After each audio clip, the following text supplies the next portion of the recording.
Hi, everyone. Welcome to abstract session number 3. I'm Kimberly Coughlin, and this is Ali Sheen. We're going to be your moderators, and we're going to first welcome Daniel Halpern to talk to us about the effect of posterior rectus sheath closure on outcomes of enhanced total extraperitoneal ventral hernia repair, also known as ETEP.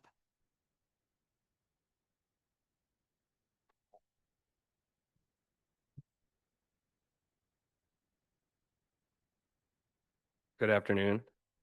My name is Dan Halpern. Thank you for the opportunity to present. Our study is on the effect of posterior rectus sheath closure on outcomes of enhanced total extraperitoneal ventral hernia repair.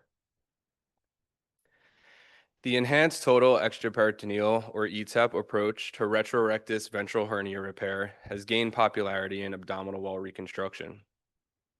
Success of the repair is quantified by both recurrence and the impact of the repair on the patient's quality of life. In prior studies, we demonstrated that over 1/5, or 22% of our patients that undergo ETEP repair for midline hernias may experience a midline bulge. The effect of posterior rectus sheath closure on midline bulge after ETEP has not been well described. Our prior study suggested that increased preoperative rectus width may predispose patients to postoperative midline bulge. Doumanian previously described that rectus width and semilunar line distance impact cosmesis in patients undergoing abdominoplasty. Diaz described decreased prevalence of postoperative bulging in patients where the distance between the semilunar line was narrower. We theorized that closing the posterior sheath may decrease the distance between the semilunar lines even further, and therefore decrease postoperative midline bulge. All patients in our study underwent robotic ETEP retrorectus midline ventral hernia repair with closure of the posterior rectus sheath.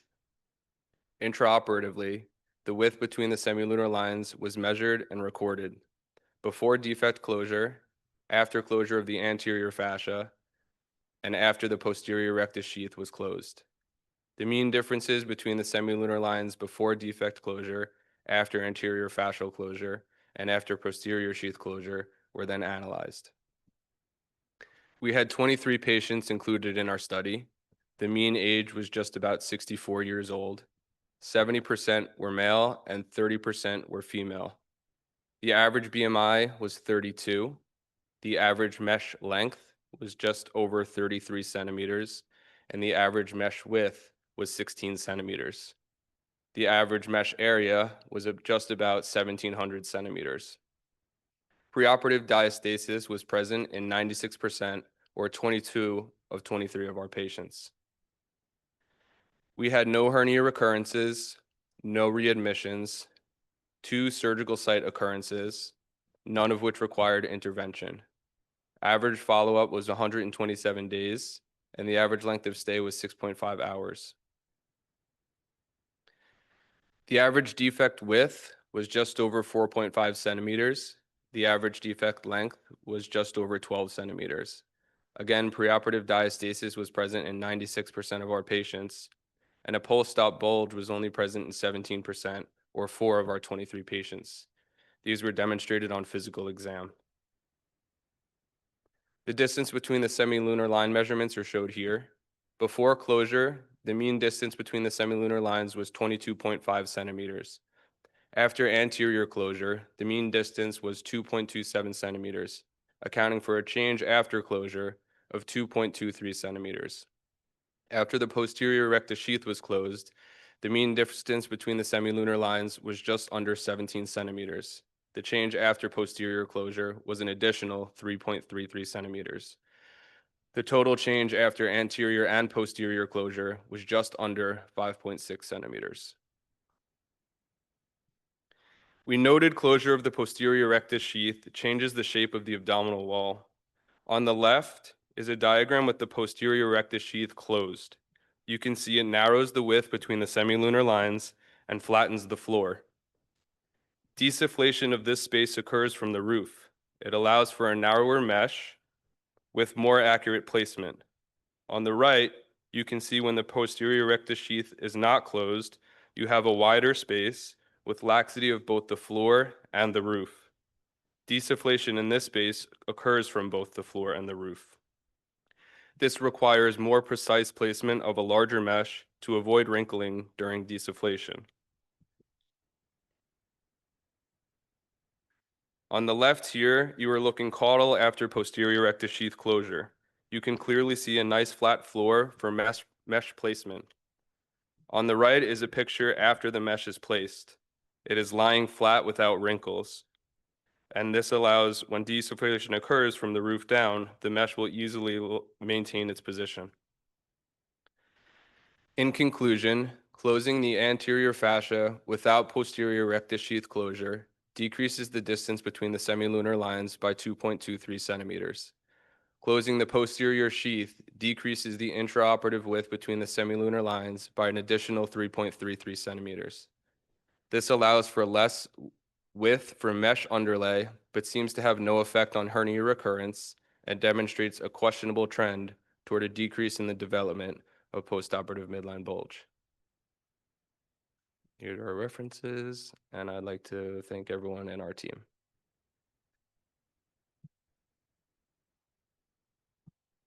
We'll do questions after each speaker. If anyone has any questions, we'll take them now. Otherwise, I have a question.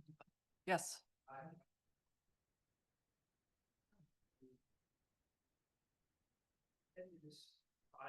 saw you work with that stuff. Same question, the idea of the being in that space for relatively small defect, but that'd be one of the conclusions is if you're arguing about closing the posterior sheath or not, isn't that like kind of breaking into somebody's house and deciding whether to take their TV or their wallet? You shouldn't have been there in the first place. I think it's hard to say. I think right now what's going on is we're trying to figure out which restores native anatomy the best. I think it's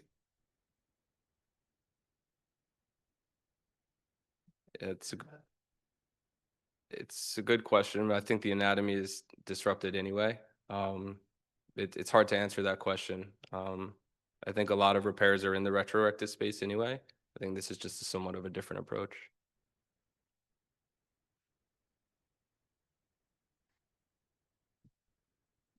Come to the.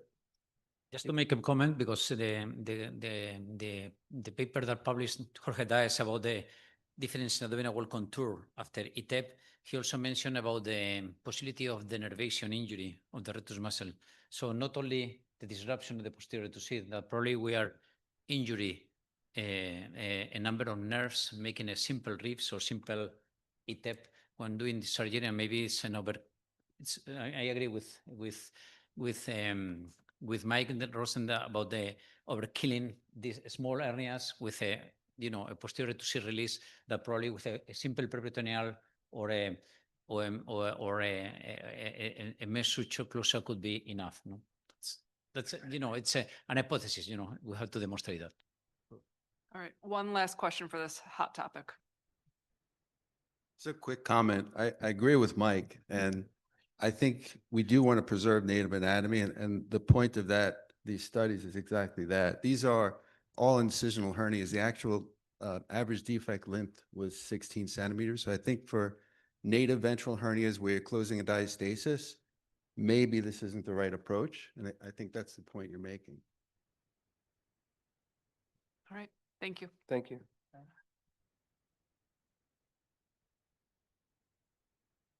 All right, next we'll welcome Alexis Holland to talk about multidisciplinary geriatric and abdominal wall reconstruction clinic optimizes outcomes of older patients to young patients, a propensity matched study.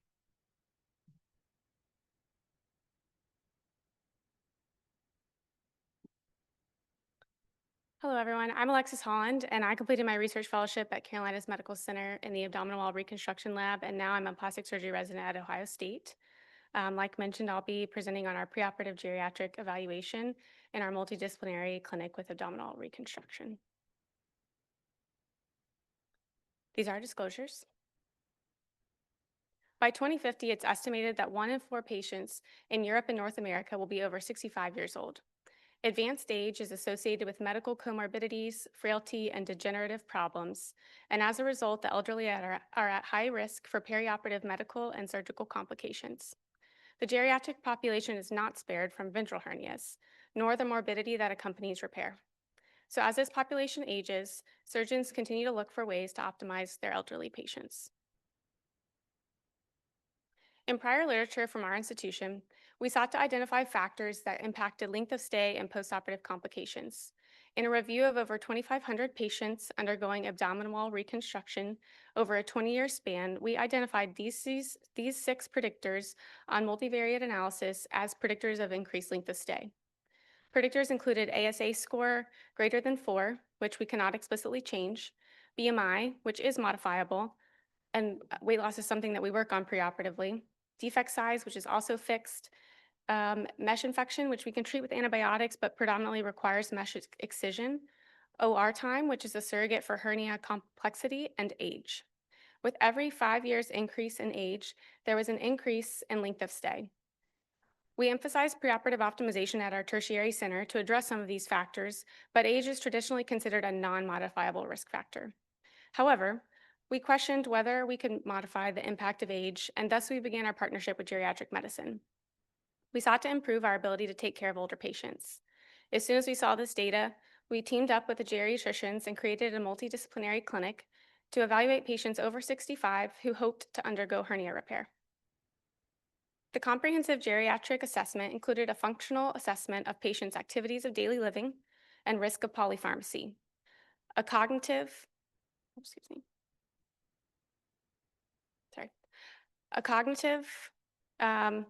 assessment, including the mini-cog test, the gait assessment, which included a 10-meter gait speed, nutrition and frailty assessments, delirium screens and depression screens, as well as a 10-year life expectancy where geriatricians had discussions on the Charlson Comorbidity Index and estimates of life expectancy based on NSQIP calculations.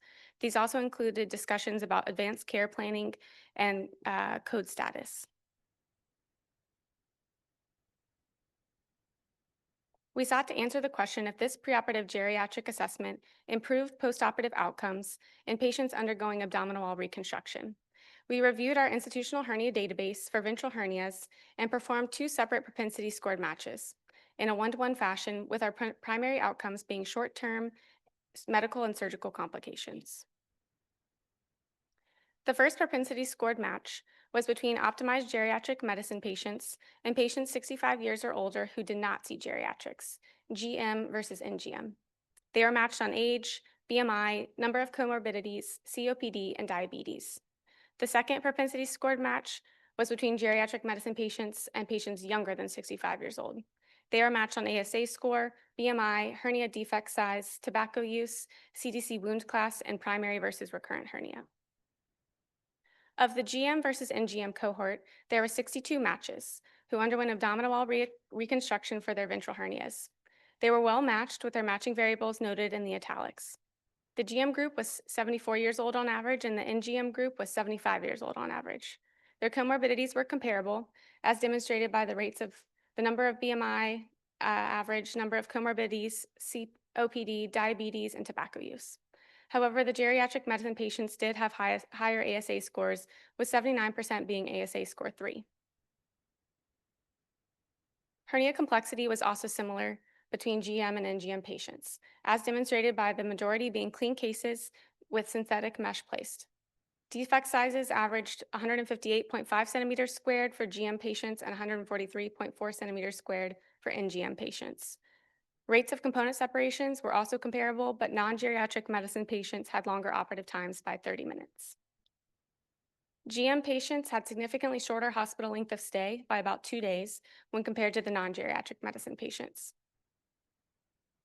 When assessing postoperative outcomes, geriatric medicine patients had statistically fewer wound complications.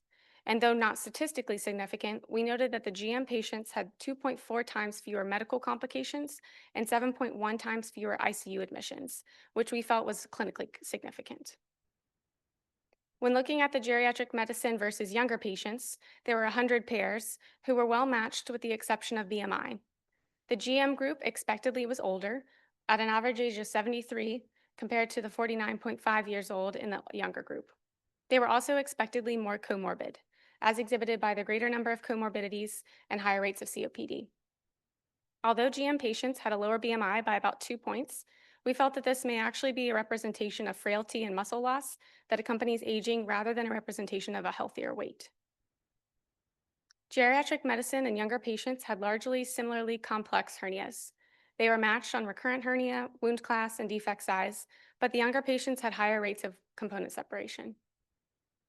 With all this in mind, geriatric medicine patients had shorter length of stay by about 2 days, by about a day, compared to the younger patients. Despite increased comorbidity, the optimized geriatric patients had no significant difference in the rates of ICU admissions, wound complications, or medical complications when compared to their younger counterparts. A comprehensive geriatric assessment integrated into an abdominal wall reconstruction clinic preoperatively optimized older patients. This data demonstrates the benefits and impact of this multidisciplinary approach.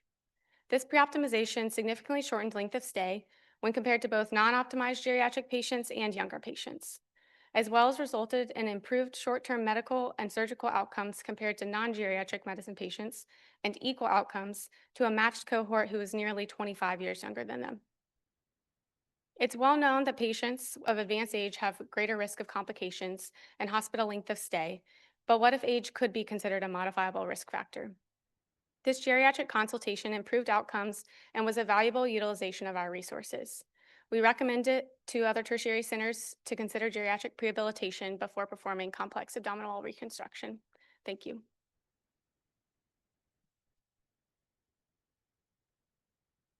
That's very nicely presented. If you'd like to take questions, can you come up to the mic, please?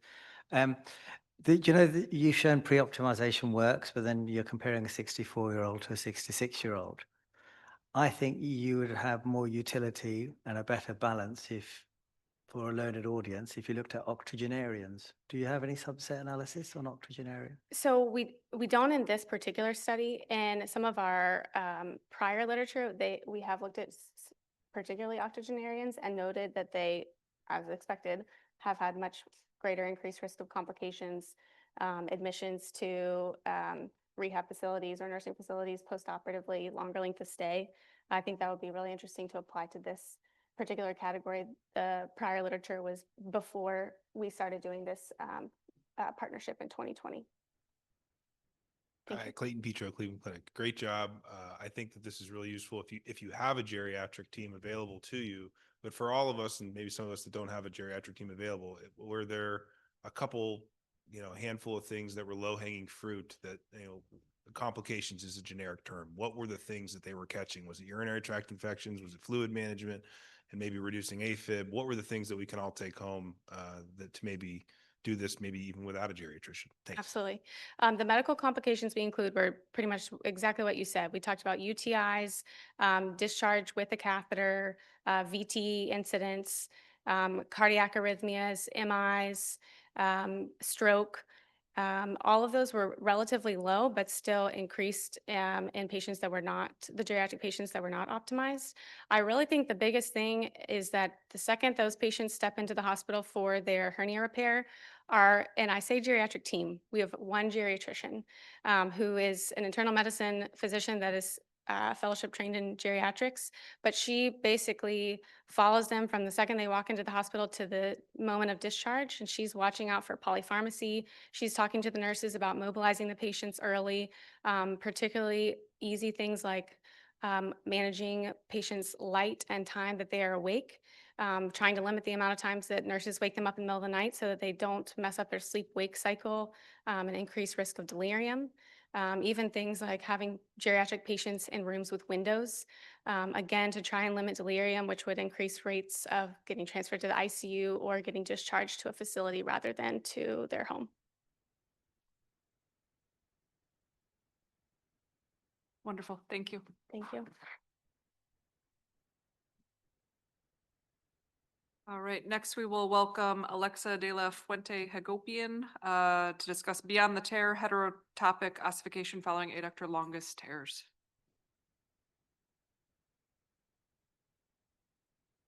Yes. So good afternoon. I'm not Alexa. Alexa was our prior research fellow. I'm Samantha, the current research fellow working with Houston Methodist. And today we're going to talk about heterotopic ossification following adductor longus tears. I have no disclosures to present. And I want to start by giving everyone a little bit of context on this topic. For those of you who might not be familiar with the term, heterotopic ossification refers to a formation of bone with an extraskeletal soft tissue. Now, most cases of HO occur due to a traumatic event, such as burns, fractures, even surgery, as an inflammatory response that can lead to the abnormal formation of bone. Okay, and now this slide is just to show everyone what can happen during an adductor longus tear that can eventually lead to HO formation in some of the cases. So basically, the trauma that is produced by the tear itself will lead to the activation of an inflammatory cascade where macrophages play an essential role. Now, these macrophages signal different signaling molecules, such as bone morphogenic proteins, to signal different cells to the injured area. Now, mesenchymal stem cells will then differentiate into fibroblasts, and those fibroblasts can eventually differentiate into osteoblasts. And having osteoblasts in the injury area can lead to bone formation. And just to go over the anatomy really quickly, the adductor longus muscle is part of the hip muscles that are responsible for hip adduction, as well as for pelvis stabilization during walking and standing. Now, adductor longus tendon injuries are really common in athletes that play sports that require a lot of acceleration and deceleration, as well as sudden changes in direction. And these injuries can go from partial tears in about 25% of the cases, all the way up to complete avulsions in 75% of the cases. So HO specifically in adductor longus injuries is a recognized yet uncommon complication. And current literature suggests that conservative management might actually be beneficial for mild cases of HO. And this would include pain management as well as physical therapy to try to improve the range of motion. Now, for those patients that have persistent symptoms even after conservative therapy, it might be because they have HO formation, and we believe that surgical management in these patients might help alleviate those symptoms. So the objective of this study was to identify factors leading to HO in patients with adductor longus tears and its management and its implications in management. So here's what we did. We conducted a 5-year retrospective review, including 132 patients that were diagnosed with both partial or complete adductor longus tears. We used an MRI to confirm this diagnosis. And then for those included patients, we conducted an electronic medical record review, looking at patient demographics, treatment modalities, mechanism of action, as well as functional outcomes. Okay, and this slide is interesting just because by the time these patients get to our clinic, of course, that's because they already have a surgery referral. So the way the diagnosis algorithm usually goes for these patients will depend on the symptom severity they are having when first starting. So the patient will go to their PCP or their orthopedic surgeon complaining of pain and restricted range of motion, and that's when the clinical diagnosis of an adductor injury will be made. Now, if the patient is having real severe symptoms, they usually get an MRI right away, which helps to confirm the diagnosis. And then in the meantime, while they are being referred to a surgeon, they can get conservative management. Now, if the patient is having really mild symptoms, it can go the other way around. Well, they usually try on conservative management first, and then if that fails, that's when they usually get an MRI, and again, they are after referred to us. So for the patients with HO that were part of our cohort following the prior diagnosis algorithm, they were all diagnosed based on clinical history, physical exam, as well as imaging confirmation. The average symptom duration for these patients was about 9 months, and the imaging studies that were used were either a CT scan or an MRI. And as you can see on the image on this slide is really distinguishable here. You can see the HO formation in this patient in the adductor longus area. So this is where things get a little bit interesting. Out of 132 patients that we included, 87 of them had partial tears, and then 45 of them had complete avulsions. Now, it was interesting because none of the patients from the partial tear group presented HO, and 10 patients from the complete tear group were the ones that presented with HO. And it gets a little bit more interesting because from the 10 patients that were diagnosed with HO, only 4 of them had a chronic presentation. We based ourselves on current literature to differentiate patients from chronic and acute, depending on whether they had symptoms for more than 6 months or less than 6 months. So 6 patients from those 10, or 60%, were actually part of the acute group.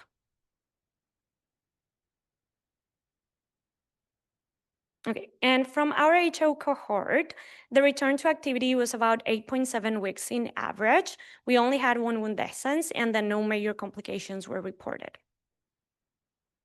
So to summarize our findings, in patients with both acute and chronic adductor tears, HO might be one of the factors that's contributing to persistent pain. In these patients, removal of the HO and repair of the tendon can be beneficial with surgical management. And the most interesting finding would be that HO formation may actually be a consequence of the trauma severity itself, meaning complete versus partial tear, as opposed to temporality. But of course, we recognize this was a really small sample and think it will be interesting for further research to have bigger samples for these cases. Thank you.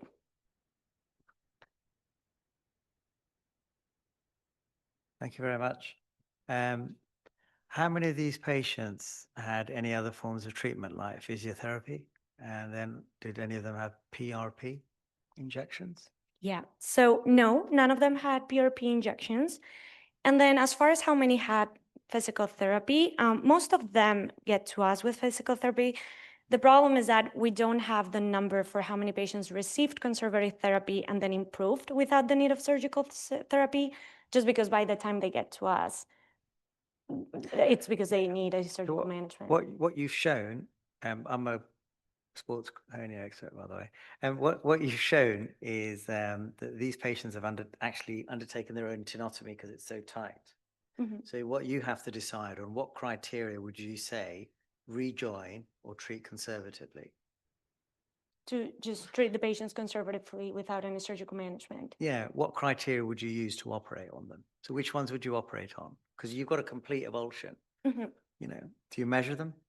Well, 1, 2, 3 centimeters? yeah, I don't know about know, the exact measurements yeah. that my PI uses. I do know that he intervenes in all the patients that still have symptoms after failed conservative therapy, and those, of course, that have a complete avulsion on imaging. I'm not sure about the measurements. I can definitely dig into that and talk Yeah. talk a little bit about it after. Yeah, no, but this is a very specialized subject, so I think you've done very well. Any other questions? Thank you very much. It's very nice of you. All right, next we'll welcome William Bennett to discuss patient-reported urinary incontinence before and after TARS, early results from a clinical quality assurance initiative.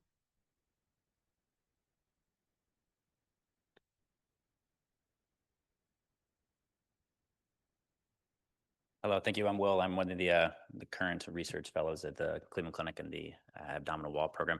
I'll be presenting our work on a quality assurance initiative looking at urinary incontinence, and we've not made any money on this one. And you may be wondering, are we at the right conference? Because we're talking about urinary incontinence, but we are talking about ventral hernia repair or TARS. And while I have your attention, I'd ask you to consider 2 things: is that Our patient population's baseline risk of urinary incontinence may be higher than we suspect, and I'm fortunately following a talk on geriatrics. And then also there may be some consequences of retropubic dissection and prosthesis placement. So at the Cleveland Clinic, this is our TAR population over the last 2 years. Greater than 50% are 60 years old or older, half are female, and we don't really know what their baseline rate of urinary incontinence is. So hard to judge whether they would get better or worse. But the prevalence is high nationally.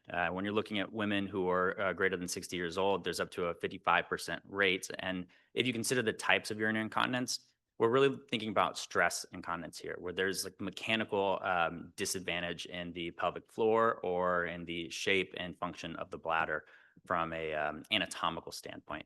And when you look at stress incontinence specifically, if you look at mixed, when you include partially stress, partially urge, you end up with about 40% of women in this demographic have at least some degree of urinary incontinence. Men are less affected, but if they've had a prostatectomy, then it goes up. And so I would say that at least a quarter of our patients probably have urinary incontinence and at least half are at an increased risk at baseline. Next, consider the retropubic dissection, and we go pretty deep. We get into the space of retzius, and then this is just to emphasize that we are really stuffing a prosthetic far into that space. And to consider the consequences of it, there are possible adverse implications of space of retzius dissection. The urological literature would suggest that retzius sparing prostatectomies, where they go from a posterior approach rather than an anterior approach, actually has a benefit for early recovery of urinary incontinence. So randomized trials have shown there's no real difference at or after a year. So we wanted to see what is our prevalence of urinary incontinence in patients in pre and post-operative periods, and then also could this retropubic dissection during TAR actually worsen the urinary outcomes of our patients. So this is a quality assurance initiative, and we're limited in some ways because of that. But in January of this year, we started prospectively tracking every patient who came to our abdominal wall reconstruction clinic with a urinary incontinence form, the UDI-6. We stopped the collection for this presentation on the 1st of August, but we've continued to collect these and will continue to collect these. Almost no exclusion criteria. If you came to the clinic and either had a TAR previously or you were consented that day for a TAR, you received this questionnaire. All we could really get for this, because it's quality initiative, is really age, patient-reported gender. We were able to match some patients, and we'll get there in a bit. This is the UDI-6, though. Range and score is 0 to 100. Some of the questions are really specific to urge, some are really specific to stress, and others just look at different causes of incontinence and lower urinary tract symptoms. We consider the overall score. We're not urologists, and this is just for looking for a signal. Okay, the total cutoff we define as someone having urinary incontinence or not is well established in the literature as about 33.3% of a score. So that was our defined cutoff here. About 8 months of this, we have about 250 surveys. 118 of them are in the pre-op, and then majority in post-op, stratified across various windows that people are in after their TAR. And we had 46 surveys that were matched to the same patient in the pre and post-operative window. So 23 patients for whom we have a before and an after at 30 days. Keep in mind, though, that other than the matched patients, these are snapshots at a patient population in time, and that patient population is defined on how long ago they had their TAR or their before that, okay? In our pre-op cohort, it pretty much matches the national averages that we had seen earlier. Females may be a little overrepresented in this early sample, but overall, the rate of urinary incontinence is about 37%, and the mean score was 27. Now, when we look at the 30-day post-op rate, we see that the rate of urinary incontinence as defined by the UDI-6 is actually much lower, 17.9%, and that was statistically significant. The mean score for this as well was about half of that. So the burden of urinary incontinence symptoms on patients was lower in the 30-day post-op cohort versus the preoperative cohort. When you look at the 90-day cohort, which is of course much smaller with only 8 patients, a similar trend is there. While the rate is lower, it was not statistically significant, but the mean score was still substantially different. We have the 1-year and the 2-year groups as well. Similar trends, not statistically significant though, and it starts to creep back up to the rate of the pre-op cohort. But again, these rates are limited pretty substantially by their size. So when we look at actually matched patients, those 23 people who had a pre and a post, they're the same patients.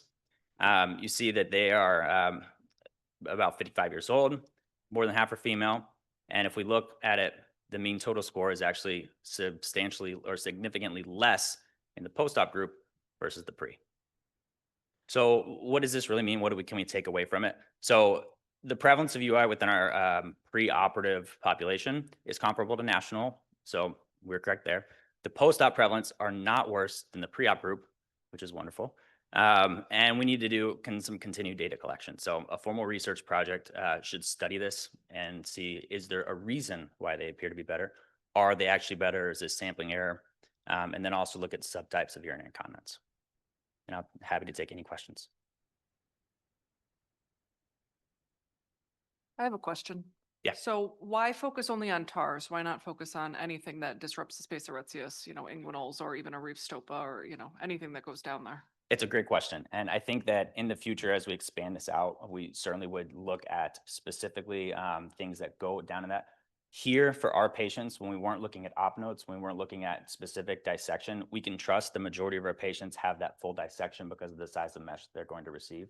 And so it was an easy population for us to look at directly and just across the board say, if you came to us for a TAR or had a TAR with us, we can assume that you did have the dissection in that space in the midline deep enough for there to be a possible association. A mutable, could you come to the mic, please? It would be easier so then everyone can hear your question. Thank you. Why are you using mean values? The outliers skew your data, and your statistician don't not like median values? No, so I actually have meetings as well, actually. If we have them, the tests that we use are, because it is skewed, and we didn't use parametric tests. All the tests we use are non-parametric. So we used Mann-Whitney, we used Wilcoxon ranked sums. I reported means because when we originally looked at it, I thought that it was a little bit more representative of this population, but it is skewed, and all of our statistical tests are non-parametric.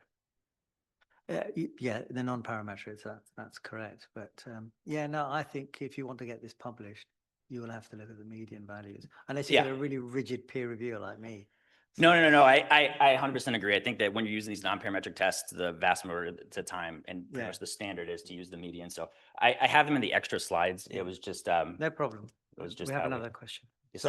So Mike Rosen from Northwestern, previously at Cleveland Clinic. And so this is interesting data, and congratulations. I kind of have two general questions for you. I look at your data and I conclude the opposite, not the opposite, but I conclude something, that it got better Yeah. at 30 days.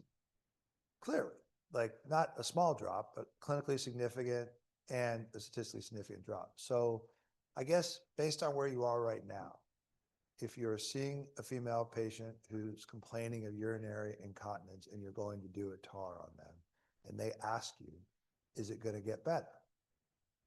Based on where we are right now, what is the right answer? Maybe we don't know the final answer. but Yeah. Right now, what does this data show us? My answer to that patient would be that we can say that when we look at the people who have had a TAR and the people who have not yet had a TAR and you match the demographics for that, the people who had the TAR are better for what you're asking me about. So the population we're seeing, the women after the TAR, have either less burdens of it or are less likely to have any I of don't it understand, afterwards. doctor. Is So it I gonna would get say better. Is it going to get better, or is it not going to get the better? only data we have right now would suggest that you'll get better. You'll get better. Okay, because I would just, my answer to that would be, it looks like early on, it's going to improve. Long term, the jury's out. Jury's on it for sure. That's a very good question. Something for your discussion when you write your paper.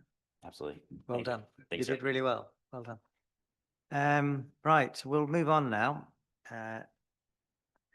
New insights on the subxiphoid anatomy, implications for abdominal wall reconstruction by Professor Miguel Angel Garcia Urenda. Okay, here we are. Muchas No, gracias. this is the last presentation. Can I have the? Okay. Okay.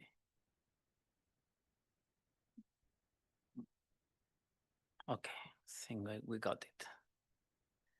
Okay, I would like to thank the scientific committee for giving me the opportunity to present this work in Cadaver Lab, but I want to make some introduction before and to tell you that I have no disclosure related to this talk.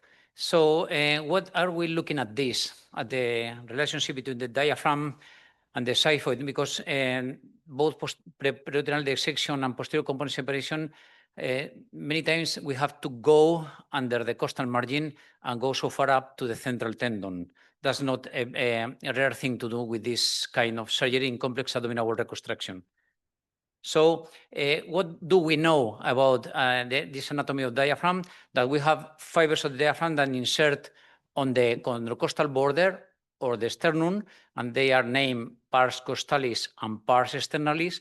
And we all know, because the TAR show us that there is a constant interdigitation between the tia muscles and the diaphragm.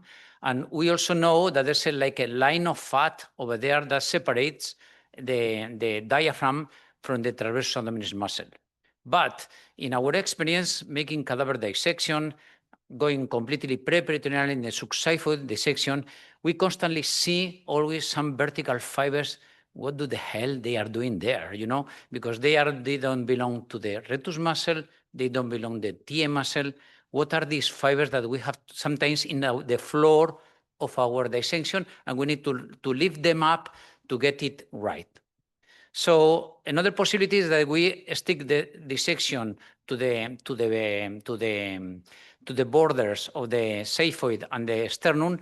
We may injure also diaphragmatic fibers and make iatrogenic morganic hernias. And also, now making more and more completely preperitoneal dissection, we are becoming aware that these are not an invention of us in the cadaver. There are fibers in the diaphragm that constantly insert on the posterior rectus sheath just below the xiphoid. So this is a video that David Lurie presented in Barcelona 2 years ago. And this is a complete preperitoneal dissection with a robot. And you can see that he's getting completely preperitoneal. And you can see that in both sides below the xiphoid, you can see here that there are constant fibers there that are, sorry, I'm going to come back again because I would like to show you again this video, that there are some fibers, I would like to point out, there are some fibers coming from the diaphragm inserting on the posterior rectus sheath. So when I saw this video, I understand better the anatomy because I didn't make it right. So in making the cadaver dissection, we have intentionally, as we always do, this fat pad, the old fatty triangle attached to the xiphoid. But we are going to make this dissection to separate this fat pad. And you can see that if we go straight separating this fat, it's quite easy to injure these fibers of the diaphragm. And they are completely adherent to this fat over there. And now I made this dissection after watching the video, David Lurie, I better understand the anatomy. Can you see there? There are some fibers making like what David Lurie called the phoenix wings, inserting constantly on the posterior rectus sheath. So apart from the pars costalis and pars externalis, we have fibers there that David Lurie has named the pars abdominalis of the diaphragm. So we have then make some objective measurements of the distance and the width and the length of these fibers of the diaphragm. And so we have dissected 31 consecutive torsos. And this is the median distances that we have measured. And then probably the most important one is the distance between the xiphoid and the fibers of the diaphragm on the posterior rectus sheath. And you can see that the median is 3, and probably because of the shrinkage of the freezing of the cadaver and the postmortem changes, we can maybe say that 6 centimeters could be nice to stop our retromuscular dissection to avoid injury these fibers of the diaphragm. We have also dissected additional cadavers to see the relationship between these fibers of the diaphragm and the transversus thoracics. And also we have also attract the phrenic nerve to these fibers of the diaphragm to confirm that they belong to the diaphragm. Why they are so difficult to see? Because when we make the dissection in the cadaver or in real life in the retromuscular, we go just straight against this view. So in order to get a better view of what is the anatomy, it's better to have this kind of view. But the problem is that we have also some fat pad over there. If you make a laparoscopic, your next cholecystectomy, just have a look and your anatomy is hidden because of this fat. So this fight that avoids our watching these fibers of the diaphragm.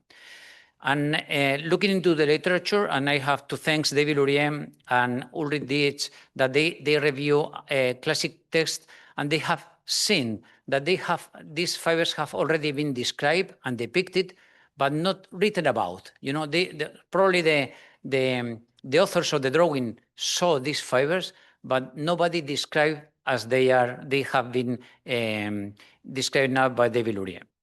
So what do we suggest to avoid injury these fibers of the diaphragm and to avoid the iatrogenic morganic hernias? Of course, going completely preperitoneal, laparoscopic or robotically, but it probably is very difficult to make it open surgery. But if you're making open surgery, probably is better, and you're making a retromuscular to change your way to access the subxiphoid area. So what do we advocate? We advocate that instead of cutting longitudinally both posterior to sheath up to the xiphoid, it's better to make an horizontal incision 6 centimeters below the xiphoid and change your plane. So you're playing from a retromuscular prefascial to a retromuscular completely preperitoneal dissection. Let me show you this schematic view of what we are doing. This would be 6 centimeters below the xiphoid. So we usually use the fatty epigastric rhomboid over there to protect your dissection. So you go preperitoneal in the very beginning over the fat, and then a few 2 to 3 centimeters lateral to this preperitoneal dissection, we change to a pretraversalis plane. And then we dissect laterally in the pretraversalis plane over there. But just in the subxiphoid area, we need to change because we know now that we have fibers of the diaphragm, and we know that we have the pars externalis, that we have the pars abdominalis, as David Lurien has suggested, and the pars costalis. So in order to avoid injury these fibers of the diaphragm and to keep the integrity of the dome shape, you just leave the fat part attached to the xiphoid, and you will avoid completely injure these fibers of the diaphragm. So you go preperitoneal in the middle, 2 centimeters on both sides of the real midline, and then go pretraversalis on the lateral part. Let me show you, just to summarize, if I have time. I'm running out of time now, but give me 1 minute to show you this dissection laparoscopically. We are approaching the subxiphoid area. So instead of cutting longitudinally the posterior to sheath as we classically have learned, we change completely and then cut horizontally the posterior to sheath to change the layer of dissection. And this may make sense because the transverse abdominis muscle fibers are coming parallel to our section that we are doing just right now. So we on both sides transversely, and then we can keep the dissection and we can reach the fibers of the diaphragm without any injury of them. So now we have dissected both sides, and now we cut in the middle of the fat to leave this fat part attached to the xiphoid. That's the best way to preserve these fibers of the diaphragm, and you can reach even the central tendon if you need it without making any posterior component separation. So as a conclusion, we have found in the cadaver that there's a constant insertion of fibers of the diaphragm on the posterior to sheath that are the pars abdominalis, that we advocate to make a preperitoneal dissection starting 6 centimeters below the xiphoid, but we don't really know the clinical relevance of these fibers, and that maybe we can injure them and cut them without making any harm in the function, of course, on the diaphragm. But it's interesting always to know that every time a new surgical procedure is developed, we can see that our anatomical knowledge is found to be deficient. I would like to thank David Lurien, Ulrich Dietz, for collaborating with my group in Madrid to make this research. Thank you so much. Yeah. Muchas gracias. If any of you have a recurrent Ziffy sternal hernia to do, then I'd go onto YouTube and watch David Lurien and Professor Angel Garcia's video, and I think you'll find it very important. I think we'll probably have to move on now and not take any questions, but you have another opportunity to come back.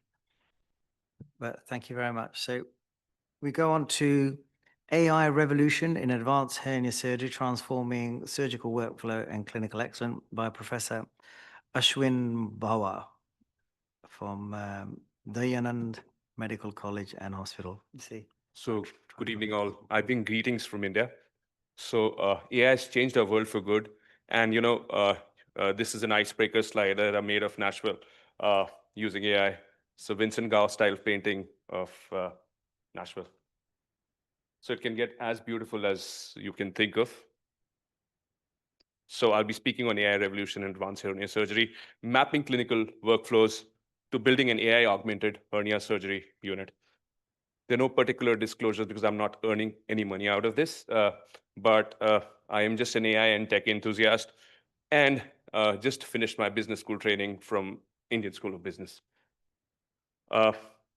We have a hernia problem, and they're huge hernia numbers, there are recurrence rates, there are things happening which are not completely solved. We are flying blind in a storm in a time when AI is already there. Basically, what I've done is we've been working in silos. Henniford's group is working in US. I have friends in India who are working on different projects. In comes ChatGPT and all these large language models, and they've changed our world for good. So business school taught me to kind of look at all these processes that happen with the patient when he reports to your hernia surgery unit. There's an initial consult, there is documentation that happens, then you order your investigation, then you have a CT scan, then your radiologist friend reports that CT scan, then team makes the plan, then you have those set of consent forms, OR notes, and discharge summary preparations, and finally your patient goes out of the hospital. So what happens in an AI augmented hernia unit? Patient walks in. The usual conversation happens. The AI records the conversation. You have these documentations ready. I have examples for you later. The investigation happens in the usual pattern.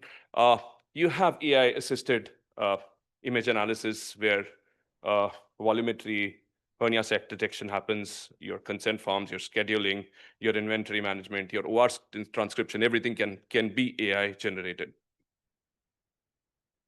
So I built this complete hernia ecosystem, which includes AI-powered image analysis, intelligent decision support system, automated documentation, your inventory management, and predictive risk assessment.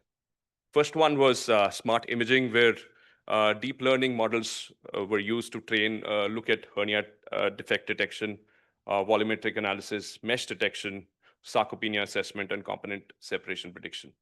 This is what a normal workflow in a hospital is: patient, CT scan, radiologist, surgeon, decisions.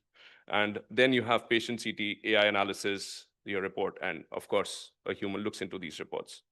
So basically, we've been converting DICOM images into auto-reporting in terms of defect detections, EHS classifications, risk stratification, and surgical recommendation. So this is the true picture of how a hernia sac looks like and how the predictive analysis has been done. This seems to be pretty accurate in terms of detection of hernia sacs. Similarly, this is defect detection. You could see the ground truth and the prediction by AI on the right side. Similarly, mesh detection has been done. You could see where the mesh is, the plane of the mesh could be predicted using AI. So these are our initial findings, where defect estimation accuracy is about 90%. Hernia sac detection is about 88%. Volume estimation is about 85%. Mesh identification is about 70%. So AI is almost getting there. So from about generating a report in about 20 minutes by your radiologist friend, this can all be done in about 47 seconds with no need of a typing guy. I am from India, so a lot of time is wasted in typing. There are grammatical errors, and these things can be automated using large language models. So what else can you build? So you could integrate decision support from what would you do and what should be done. It could recommend you surgical approaches based on your data, mesh selection, component separation necessity, risk of complications, recovery time prediction.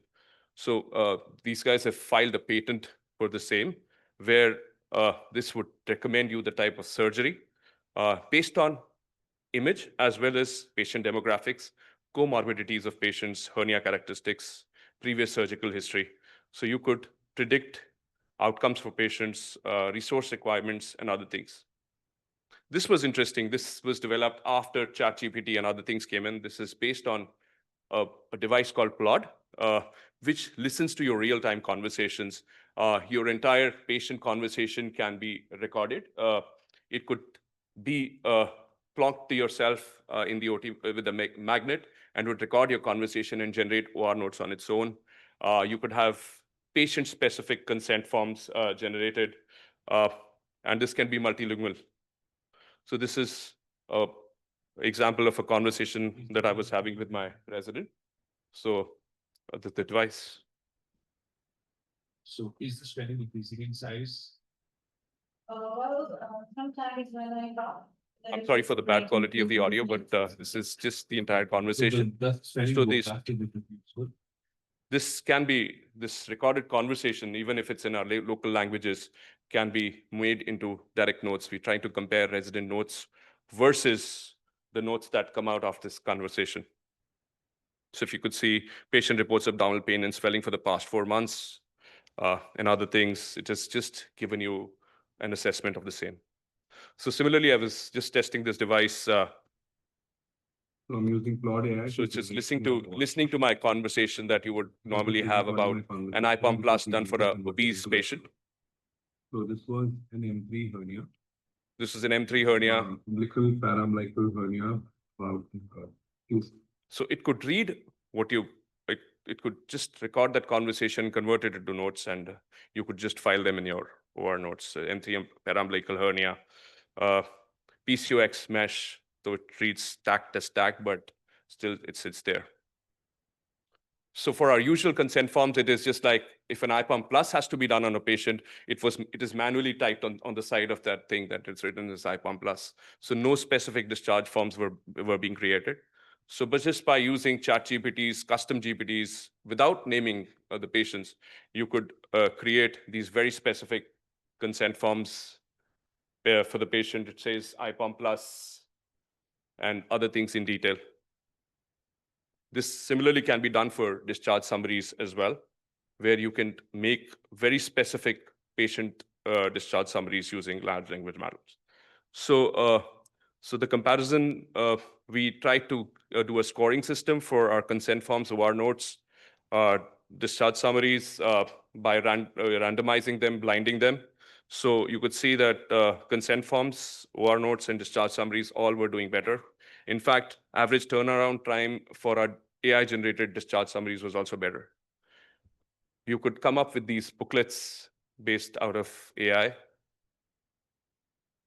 You could do smart inventory management, mesh usage prediction, and other things. Look at seasonal variations and come up with automatic orders. So this is a dashboard that has been created for these tools where you could see that BART soft mesh is being used and other things based on seasonal variations. You could order, you could know which suppliers are doing well for you. So based on Hannaford's model, you could use risk prediction tools and come up with green zoning, yellow zoning, and red zoning of your sick patients. I have 5 seconds. So the management was, first of all, saying that this is too complex, but now they're looking at expanding it to other specialties as well. You need a surgeon and other people on board on this. We'll be looking at intraoperative guidance, robotic surgery integration, AR, VR surgical planning, predictive maintenance, and benchmarking with other things. In 10 years, every surgeon will use AI. The question is, will you be leading the revolution? There's another one of these paintings. Thank you so much. Professor, don't go away. Just a quick question. How are you going to subjectively? Yes, absolutely great. My secretary loves, I use AI for my clinic. She loves it. And she has time to now phone insurance companies and tell them to pay. So how are you going to objectively measure how well AI has performed in your practice? Because I know litigation isn't as high in India. It is high in the UK and this country, just forget it. So how are you going to measure it? See, the certain parameters like efficiency of our existing systems. So you're looking at comparing and scoring, we blinded our consent forms, discharge summaries and other things, and sent it to surgeons to score them. So similarly, long-term outcomes would depend on how much time we are saving. The pain point in an Indian hospital is discharge times. If you've ordered a discharge time, it takes about more than an evening for the patient to go back home. So if for a hospital administration, that time could be reduced to a significant and these patients go home safer, I think so we'd have a job Do you done. think you'll save money? Yep. So that's your objective Time is money. criteria. You need to look at that. So great. Any other quick questions? And we'll move on. Thank you very much. That was really interesting. So second dose of Professor Miguel Angel Garcia Urena, and this is a step-by-step reconstruction of a complex abdominal wall defect in a contaminated field, a safe and systematic approach. Thank you. Okay. Thanks again for the opportunity of the podium to show you this video. Let me see, you can see the video. Okay, it's running. Can you run the video? Okay, thank you. So this is a very frail old man. This is my disclosure related to the surgery. We're going to use a mesh that I work with a company with, and this is a very frail patient with a history of several midline laparotomies, and the last time he received an onlay mesh that had an infection and an intestinal fistula. So first of all, after a proper optimization that we couldn't make completely because the patient had myasthenia gravis and we couldn't make Botox, is making a safe opening on the abdomen and then release the adhesion with also with the aid of saline solution. Is quite useful to soften the adhesions. And when you have a previous mesh, it's important to be very close to the mesh to try to remove all this adhesion. And finally, we have to resect this small tract fistula and close the small bowel. Then we decided to make one stage and we remove all the skin and the infected mesh with the fistula tracts. And then we change gloves, we change instruments and everything, and we start again. And then we decided to make, because the rate of contamination was considered to be low. So we always try to think about what part of the sac is going to help us to be attached to the posterior layer and which is going to be attached to anterior layer. In this case, we left the sac, the peritoneal sac, the half of the sac of the left side attached to the posterior layer, and the difficulty to get there right on the over the posterior to sheath until we found the ambibium, the old linea semilunaris, and then on the right side we make the same, making the retromuscular dissection, and then in this right side we left the sac attached to anterior layer, just in case we need to breach this the closure. When coming down, it's always important to leave the peritoneal dissection in the under the arcuate line to avoid any injury to the peritoneum. And on the right side, we saw an inguinal hernia that was reduced. The component of the spermatic cord were sclerotonized as a classic stopa. So before going ahead with the posterior component separation, we decided to travel to the pathways on the peritoneal fat on the Boros space on both sides. That's a very important thing, and you need sometimes to cut some fibers of the inner layer of the fascia traversalis to get there.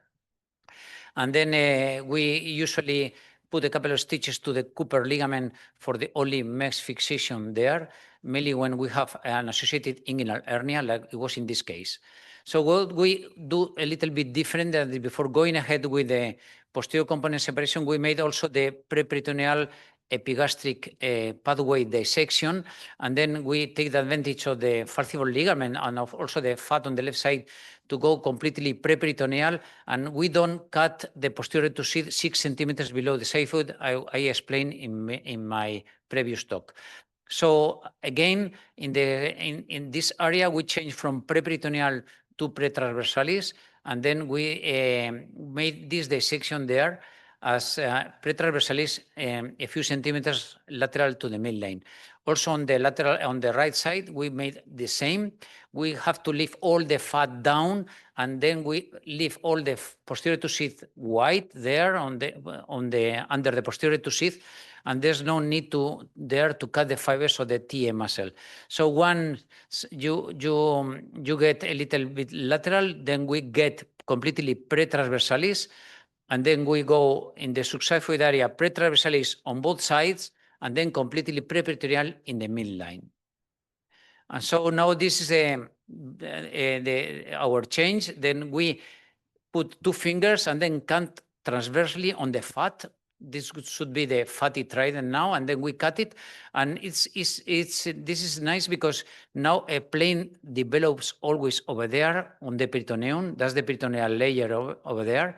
And this is the best way to avoid any injury to the fibers of the diaphragm, and that you stayed on the right layer on the dissection. Now you can see that even without making a posterior component separation, that we haven't done it yet, we can get there to the central tendon without any problem, going completely now preperitoneal. You know that you feel the central tendon because you have some difficulties because you are going almost pretraversalis, and then the fascia transversalis, fascia diaphragmatica inserts on the central tendon. That's why it's so easy to make holes over there.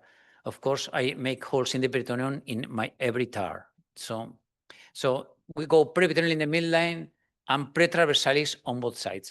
Now we are going to make our modification that we are going down to up, starting on the bogros already dissected, and then cut a few centimeters, go lateral, as Yuri Novitzky also taught us several years ago.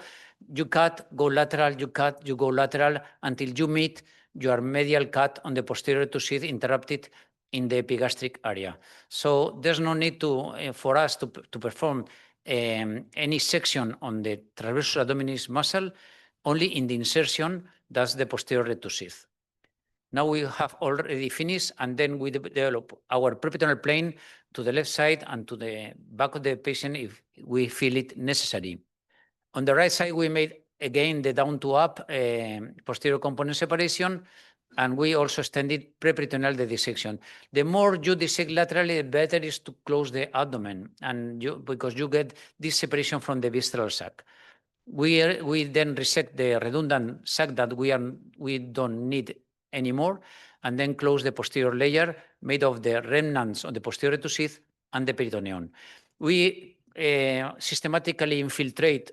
We make the tap block with long-lasting anesthetic, and then we are going to use this hybrid biological mesh in this contaminated case, and we are going to make the stoppa configuration in the inferior part as we usually do, just copying stoppa. We just make this shape of the mesh.